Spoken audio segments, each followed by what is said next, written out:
दोस्तों आजकल काफ़ी लोग प्रॉपर्टी खरीदने के लिए इन्वेस्टमेंट करने के लिए सिटी से दूर प्रॉपर्टी को खरीदना प्रीफर करते हैं। खुली खुली जगह में उस प्रॉपर्टी को खरीदना प्रीफर करते हैं। ऐसी टाउनशिप में प्रॉपर्टी को खरीदना प्रीफर करते हैं जहाँ पे खुलापन हो, आज़ादी हो, गेटेड टाउनशिप हो। इस तरह की प्रॉपर्टी में आजकल काफ़ी लोगों का रुझान बढ़ने लगा है। तो आज का सब्जेक्ट ये है कि टाउनशिप में अगर हम प्लॉट खरीदते हैं तो उसके क्या क्या फ़ायदे हैं, क्या क्या अचीवमेंट हैं, क्या क्या कमियां हैं और क्या ये हमारा फैसला सही है कि टाउनशिप में हमें प्रॉपर्टी या मकान को खरीद लेना चाहिए। एक्चुअल टाउनशिप में लोग मकान और प्रॉपर्टी इसलिए ज़्यादा खरीदना प्रीफर करते हैं कि टाउनशिप सिटी से काफ़ी दूर होती है, 10 से 15 किलोमीटर के दायरे में होती है। क्योंकि जो भी टाउनशिप बनाता है या प्लॉटिंग करता है या टाउनशिप में मकान बनाकर बेचता है, तो चूंकि सिटी के आसपास के एरियो में इतनी बड़ी ज़मीन मिलती नहीं है, तो वो ज़मीन 10 से 15 किलोमीटर 20 किलोमीटर के दायरे में ही मिलती है और वहाँ पर ही अच्छे तरीके से टाउनशिप को लोग विकसित करते हैं। तो ऐसी टाउनशिप में मकान खरीदना चाहिए या नहीं खरीदना चाहिए और वहाँ पर ख़रीदने के हमें क्या फ़ायदे मिलेंगे और क्या हमें नुकसान हैं, ये सारी बातें आज हम इस वीडियो में जानने वाले हैं। तो दोस्तों वीडियो शुरू होने से पहले मेरा हमेशा आपसे निवेदन रहता है कि अगर वीडियो आपको पसंद आता है तो एक लाइक ज़रूर करके जाएं, बिना लाइक करे न जाएं। दूसरा, हमारे चैनल को सब्सक्राइब करें। Star real estate and builders 22 वर्षों से रियल एस्टेट सेक्टर में सेवाएं दे रहा है, तो इस बात को और हमारे अनुभव को देखते हुए हमारे चैनल को सब्सक्राइब जरूर करें। तो दोस्तों, टाउनशिप में किसी भी प्रॉपर्टी या मकान को खरीदने के जो फ़ायदे हैं, उसमें अगर सबसे बड़े फ़ायदे की हम बात करें, जो सबसे बड़ा फ़ायदा है वो फ़ायदा है हेल्थ फ्री पॉल्यूशन। जो पॉल्यूशन सिटी में होता है, आज आप देखेंगे कि बड़ी बड़ी सिटियों में बहुत ज़्यादा पॉल्यूशन है, सांस लेना दूभर हो गया है, बीमारी ज़्यादा होने लगी है। उसका एक सबसे बड़ा कारण पॉल्यूशन होता है। तो ऐसी टाउनशिप में अगर आप प्रॉपर्टी लेकर मकान बनाते हैं और वहाँ जाकर रहते हैं, तो वहाँ पर आपको खुला खुला वातावरण मिलेगा, साफ हवा और पॉल्यूशन फ्री वातावरण आपको मिलेगा। तो मैक्सिमम लोग जो प्रीफर करते हैं वो इसलिए ज़्यादा प्रीफर करते हैं, सिटी के पॉल्यूशन से वो परेशान हो चुके होते हैं, दवाएं ले लेकर परेशान हो चुके होते हैं, अपने स्वास्थ्य को पूरा ख़राब कर चुके होते हैं और उन्हें पॉल्यूशन फ्री वातावरण चाहिए, माहौल चाहिए। तो इस वजह से वो सिटी से 10 से 15 किलोमीटर के दूर के दायरे में किसी टाउनशिप में कोई प्रॉपर्टी लेकर खुले खुले वातावरण में अपना मकान बनाना चाहते हैं। कई ऐसी कॉलोनी जो प्राइवेट बिल्डर सिटी के अंदर काटते हैं और सिटी के अंदर प्रॉपर्टी को बेचते हैं, तो वहाँ पर प्लॉट लेने से बेहतर है बाहर कॉलोनियों में जहाँ पे खुली खुली हवा हो, वहाँ पर प्लॉट लेना ठीक रहता है। मैक्सिमम सिटी के अंदर जो कॉलोनियां हैं वहाँ पर मैक्सिमम सुविधाएं नहीं हो पाती, कोई बड़ा पार्क नहीं हो पाता और भी कई ऐसी कॉलोनियां, रोडें चौड़ी चौड़ी नहीं हो सकती। कई तरह की ऐसी सुविधाएं हैं जो सिटी के अंदर कॉलोनीज होती हैं जो कि पुरानी कटी हुई हैं, उनमें ये सारी सुविधाएं हमको नहीं मिलती। और जो नई टाउनशिप को विकसित करते हैं, नई टाउनशिप लॉन्च करते हैं, तो वो वहाँ पर छोटी छोटी सड़कें रखते हैं, पार्क रखते हैं और तमाम तरह की सारी जो हमारे जीवन में काम आती है वो सारी सुविधाएं उस कॉलोनी में वो विकसित करते हैं। इसलिए भी ऐसी टाउनशिप में हमें कोई प्लॉट या मकान जरूर खरीदने का सोचना चाहिए। नई टाउनशिप जब लोग विकसित करते हैं तो नए नए ग्राहकों को लुभाने के लिए, नई प्रॉपर्टी को जल्दी सेल करने के लिए वो वहाँ पर तमाम सुविधाएं जारी करते हैं। चौड़ी रोडें रखते हैं, 30 फीट, 40 फीट, 60 फीट या 80 फीट की रोडें रखते हैं, स्विमिंग पूल रखते हैं और भी तमाम तरह के जो भी सुविधाएं आम आदमी को लुभाने वाली होती हैं, वो तमाम सुविधाएं वहाँ पर वो विकसित करने के बाद उस टाउनशिप को विकसित करते हैं। अक्सर दोस्तों आपने देखा होगा कि पुरानी कोई भी टाउनशिप काटी गई है या पुरानी कोई कॉलोनी ऐसी है जो कि काफ़ी वर्षों पहले काटी गई थी, तो उसमें आप रोडें देखेंगे तो रोडें छोटी छोटी होंगी। 30 फीट तक की रोड को तो वहाँ पर बड़ी रोड माना जाता है, कहीं कहीं तो 15 फीट 10 फीट की गलियाँ रोडें बन जाती है। वहाँ पर आपको गाड़ी पार्क करना या फोर व्हीलर को तो उसके अंदर एंटर करना भी आपके लिए मुश्किल होगा, आप गाड़ी को वहाँ से घुमा नहीं सकते हैं। तो ये तमाम तरह की परेशानियाँ पुरानी कॉलोनीज में आती हैं, सिटी में आती हैं। इसलिए भी लोग आजकल, आप जैसा कि जानते हैं कि हर घर में फोर व्हीलर है, किसी के पास एक है तो किसी के पास 2-3 भी हैं। तो ऐसे लोग अपने फोर व्हीलर की सुरक्षा के लिए और आने जाने में अच्छी सुविधा के लिए फिर बाहर कॉलोनियों में मकान बनाना या वहाँ पर रहना प्रीफर करते हैं। मैंने एक मेरे पूर्व के वीडियो में ये भी बताया था कि किसी भी अच्छी डेवलप कॉलोनी के आसपास छोटी कॉलोनियाँ भी होती हैं जो कि डेवलप नहीं होती लेकिन वहाँ पर भाव कम होते हैं। तो आपको अच्छी बड़ी कॉलोनी में प्लॉट लेना प्रीफर करना चाहिए जहाँ पर तमाम तरह की सुविधाएं मौजूद हो, वहाँ पर प्रीफर करना चाहिए। वहाँ पर भले ही आपके 1000-2000 रुपये एक्स्ट्रा लगते हों, भाव में एक्स्ट्रा लगते हों, लेकिन प्लॉट आपको वहीं पर खरीदना प्रीफर करना चाहिए ताकि तमाम तरह की सुविधाएं आपको वहाँ पर मिल सके। अब दोस्तों, जो नई कॉलोनी काटते हैं वहाँ की जो ग्रोथ होती है, जो प्रॉपर्टी की वैल्यू बढ़ने की रेट होती है वो कहीं बहुत ज़्यादा होती है। अगर आप पुरानी कॉलोनी में कहीं प्लॉट लेंगे तो वहाँ की प्लॉट की रेटों की जो ग्रो होगी वो आपको थोड़ी कम मिलेगी, यानी कि धीमी गति से वहाँ पर पैसा बढ़ेगा। लेकिन वहीं पर अगर आप किसी ऐसी कॉलोनी में प्लॉट लेते हैं जो कि वेल सेटल्ड कॉलोनी है, नई नई लॉन्च की गई है, तो वहाँ पर शुरू में आपको भाव थोड़े कम मिलेंगे और धीरे धीरे वहाँ पर ग्रो बहुत तेज़ी से बढ़ेगी, जो कि आप अगर तुलना करेंगे तो पुरानी कॉलोनी से वहाँ पर भाव आपको बहुत तेज़ी से बढ़ते हुए मिलेंगे। तो उससे जो आपने इन्वेस्टमेंट किया है, जो प्रॉपर्टी में आपने अपना पैसा लगाया है, तो उस पैसे का भविष्य का जो आउटपुट है वो आपको बेहतरीन मिलेगा, अच्छा मिलेगा। ऐसे में जब हम कोई प्रॉपर्टी ऐसे एरिया में खरीदते हैं जहाँ की नई नई टाउनशिप विकसित की गई है, नई नई कॉलोनी विकसित की गई है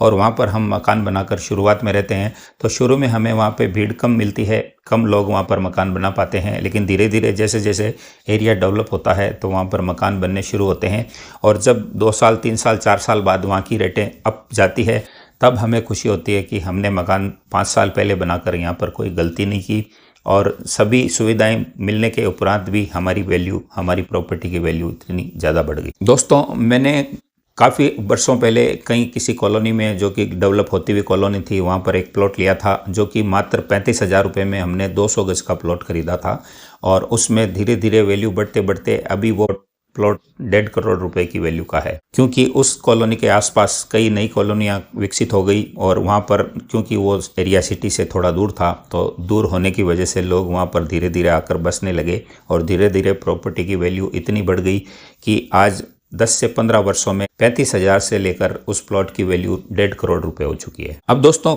इसमें एक फायदा आपको ये भी मिलेगा कि पुरानी कॉलोनियों में मिक्स मेजोरिटी रहती है, हर तरह के लोग रहते हैं, गरीब भी रहता है, अमीर भी रहता है, इस तरह से वहाँ पर हर तरह के लोग रहते हैं। उसी जगह अगर आप किसी नई कॉलोनी में जाएंगे तो नई कॉलोनी में नया डेवलपमेंट होगा, वहाँ पर नए नए लोग आएंगे और अच्छे लोग आएंगे, तो उन अच्छे लोगों की वजह से आपके बच्चों की परवरिश, उनके साथ रहने के संगत का, ये सारी चीज़ें आपके बच्चों को अच्छी रहेंगी और इसका फ़ायदा भी आपको बहुत ज़्यादा आगे मिलेगा। क्योंकि कई जगह ये कहा गया है कि आपकी अगर संपत्ति है तो वो आपके बच्चे हैं, अगर आपके बच्चों की परवरिश अच्छी हुई तो वो आपकी कमाई है और आपकी वो वेल्थ है। वहीं अगर आपके बच्चे गलत संगत में, गलत माहौल में पले बढ़े तो वो फिर आपका नुकसान है और आपका कमाया हुआ पैसा उस जगह कहीं काम पे नहीं आने वाला है। एक पुरानी कहावत याद आती है दोस्तों मुझे कि पूत कपूत तो क्यों सींचे और पूत सपूत तो क्यों सींचे। कहने का ये मतलब है कि आपकी आल औलाद अगर अच्छे माहौल में पढ़ेगी लिखेगी तो वो अच्छा बनेगी, अच्छा कर गुजरेगी,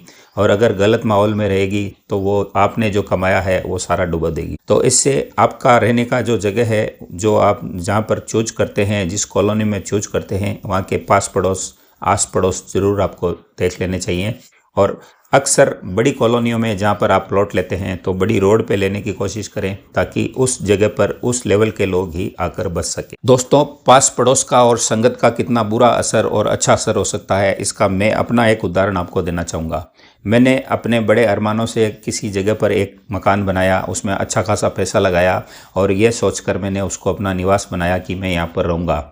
लेकिन एक गंदा पड़ोसी आकर रहा और उसने मेरे घर के सामने गोबर डालना शुरू कर दिया, क्योंकि वो गाय पशु वगैरह पालता था। गाय पशु पालना अच्छी बात है, दूध दही हमें इससे मिलता है, लेकिन उनका गोबर किसी के घर के सामने लाकर डालना ये कहाँ की अच्छी बात है। अपने घर के सामने तो वो नहीं डालता था, लेकिन मेरे घर के सामने वो उस गोबर को डालकर इकट्ठा करना शुरू कर दिया। मैंने बार बार उसको आक्षेप किया, उसको प्यार से समझाया, उसके मिलने वालों के थ्रू समझाया, लेकिन उसके कान पे जू नहीं रही और उसने इस चीज़ को बंद नहीं किया। आखिर उस प्रॉपर्टी को मेरे को मार्केट वैल्यू से 12 लाख रुपए कम में तुरंत बेचकर फिर दूसरी जगह अपना घर लेना पड़ा। तो दोस्तों, हमको ये ज़रूर देख लेना चाहिए कि हम जिस जगह कोई प्रॉपर्टी खरीद रहे हैं तो उसके आस पड़ोस कैसे लोग हैं, वो कौन लोग हैं, ये ज़रूर हमको अच्छे तरीके से सोच समझकर फिर कोई संपत्ति या प्रॉपर्टी में निवेश करना चाहिए। दोस्तों, अक्सर कई लोग ऐसी प्रॉपर्टी खरीदना चाहते हैं, उनकी ये सोच होती है कि अगर उस प्रॉपर्टी को वो खरीद लेंगे तो उनको कुछ रेंटल इनकम उनसे शुरू हो जाएगी। वो इन्वेस्टमेंट प्रॉपर्टी में इसी पर्पज से करते हैं। मैक्सिमम टाउनशिप पे ये चीज़ थोड़ी मुश्किल है, ये एक माइनस पॉइंट है कि आपको तुरंत रेंटल इनकम नहीं मिल पाए। लेकिन जैसे जैसे उस कॉलोनी की वेल्थ बढ़ती है, वैल्यू बढ़ती है, तो हो सकता है कि आपको ये काम भी हो जाए और रेंटल इनकम भी शुरू हो जाए। वहीं अगर हमने किसी पुरानी कॉलोनी में कोई प्रॉपर्टी खरीदी और ऐसी जगह प्रॉपर्टी खरीदी कि उसका हमको रेंट मिल गया। मान लीजिए हमने 50-60 लाख रुपए इन्वेस्ट किए और उसका 10 से 15 हज़ार हमें वहाँ पर रेंट मिल रहा है, लेकिन प्रॉपर्टी की वैल्यू वहाँ पर उस लेवल से नहीं बढ़ेगी जिस लेवल से आप किसी टाउनशिप में प्रॉपर्टी खरीदेंगे। तो यहाँ पर आपको इनकम मिल रही है, रेंटल इनकम मिल रही है, बट प्रॉपर्टी की जो गेन है, जो वैल्यू है वो नहीं बढ़ रही है। वहीं पर अगर आप टाउनशिप में कोई प्रॉपर्टी खरीदेंगे तो वहां पर उसकी वैल्यू बढ़ेगी, एरिया ग्रो होने की वजह से वहां पर उसकी वैल्यू ज़्यादा बढ़ेगी। तो आफ्टर ऑल अगर आप 5 से 10 साल बाद का कैलकुलेशन निकालेंगे तो आपको जो रेंटल इनकम हुई है लेकिन प्रॉपर्टी की कीमत नहीं बढ़ी है, वहीं पर आपको इधर रेंटल इनकम नहीं हुई है लेकिन प्रॉपर्टी की कीमत कई गुना लाखों में बढ़ गई है। तो ये फ़ायदा भी टाउनशिप का रहता है।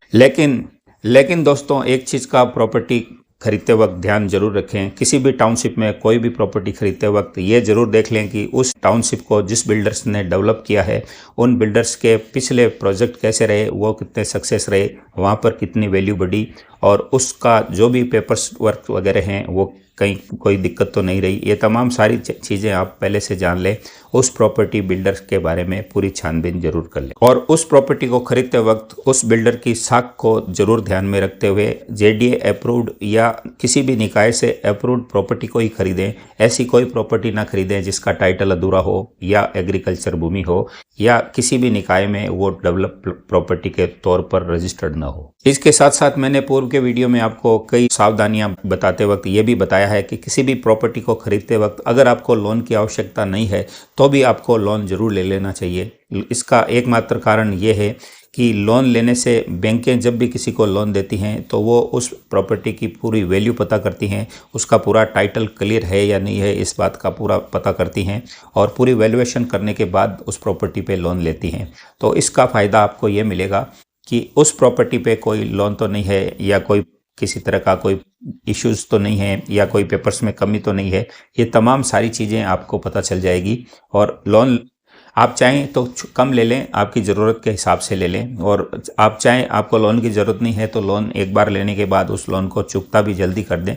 ये सब आप कर सकते हैं, लेकिन किसी भी प्रॉपर्टी को खरीदते वक्त आपको बैंक लोन जरूर लेना चाहिए। कई जगह प्रॉपर्टी अप्रूव्ड नहीं होती है और सिर्फ वहाँ पर रजिस्ट्री होती है और भाव थोड़े सस्ते होते हैं, तो कई लोग सस्ते के चक्कर में पड़कर रजिस्ट्री करा लेते हैं। वो ये नहीं देखते कि उस प्रॉपर्टी का उस निकाय में नाम रजिस्टर्ड है या नहीं है, उसका नाम ट्रांसफ़र कराया गया है या नहीं है, या उसका कोई पट्टा वगैरह उठाया हुआ है या नहीं है। और बाद में जब दिक्कतें आती हैं, परेशानी आती हैं, तब उनको इस चीज़ का एहसास होता है कि हमने गलती की है। तो किसी भी सोसाइटी में बाहर 5 से 10 किलोमीटर के दायरे में अच्छी सोसाइटी में अगर आप प्रॉपर्टी खरीदना चाहते हैं तो खरीद सकते हैं। आपको प्रॉपर्टी के टाइटल, प्रॉपर्टी बिल्डर की साख और बैंक लोन, ये सब बातें ज़रूर ध्यान रखनी चाहिए। टाइटल क्लियर लेना चाहिए, बड़ी रोड पर प्लॉट या मकान लेना चाहिए और प्लॉट मकान लेते टाइम वहाँ की ग्रो कितनी है इस बात का भी आपको ध्यान जरूर कर लेना चाहिए। और साथ ही साथ किसी भी प्रॉपर्टी को खरीदते समय इस बात का जरूर ध्यान रखें कि मैक्सिमम बड़ी रोड पर प्लॉट या मकान लेने की कोशिश करें। जितना आपका बजट है उसके हिसाब से आप चौड़ी से चौड़ी रोड को प्रीफर करें। दोस्तों, कई ऐसी कॉलोनियाँ मैंने देखी हैं जो सिटी के नज़दीक हैं, सिटी के अंदर हैं, लेकिन वहाँ पर तमाम मूलभूत सुविधाओं का अभाव है। ऐसी कॉलोनियाँ मैंने देखी हैं जो 30 साल, 40 साल,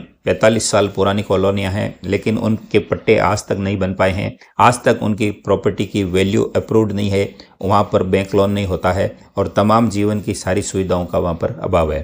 तो ऐसी जगह पे प्लॉट लेकर आप क्या हासिल कर लेंगे? इससे बेटर है कि किसी अप्रूव्ड कॉलोनी में सिटी से थोड़ा दूर प्लॉट या मकान ले लिया जाए और आराम से अपनी ज़िंदगी को शांति से गुजारा जाए। तो दोस्तों, किसी भी टाउनशिप में प्लॉट खरीदने या मकान खरीदने के जो फ़ायदे हैं वो फ़ायदे इस वीडियो में आपको अच्छे तरीके से समझ में आ गए होंगे। और अगर आप कहीं सिटी से दूर मकान बनाकर प्लॉट लेकर मकान बनाना चाहते हैं या बना बनाया मकान खरीदना चाहते हैं तो उसके फ़ायदे क्या हैं वो भी आपको समझ में आ गए होंगे। तो झट से इस वीडियो को लाइक कर दीजिए, हमारे channel star real estate and builders को सब्सक्राइब जरूर करें, साथ ही साथ बेल आइकन भी जरूर दबाएं ताकि इसी तरह की आने वाली तमाम वीडियो आपको आगे भी मिलती रहें। तो आपसे फिर मिलते हैं नए वीडियो के साथ, तब तक के लिए नमस्कार, जय हिंद, जय भारत।